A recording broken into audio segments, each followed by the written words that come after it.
Hi guys, I'm Juliana, your automotive woman. Welcome back to How To Tuesdays. If you missed a previous episode of How To Tuesdays, click the link above. Trust me when I say you don't want to miss How To Tuesdays. I save you time, I save you money, I feature some pretty cool car tech, and every once in a while I share my driving tips I learned on my family's go-kart track.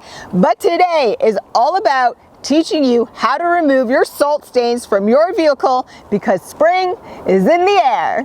So let's get right to it. Step 1, remove your rubber mats or carpeted mats from the vehicle because you'll want to clean the foot area first before cleaning your actual mats. Step 2, use a stiff, bristled brush to loosen any salt or dirt from the surface. Step 3, use a vacuum to suck up the loosened salt and dirt.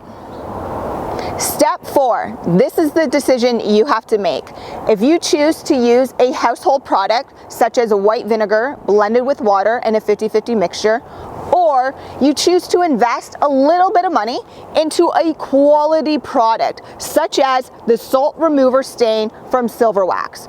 I choose this product because my own personal product, my FASTLANE Quick Detailing Spray, is created in the same laboratory as Silver Wax, so I know it's quality stuff.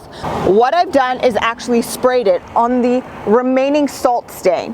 Then I reversed my steps. So steps 5 and 6, use your brush, loosen the rest of the salt, use your vacuum cleaner. And that's it, guys. It's as simple as that. Invest and you get quality results. I'm Juliana, your automotive woman. Make sure you subscribe, hit that notification bell so you don't miss How To Tuesday or Feature Car Friday.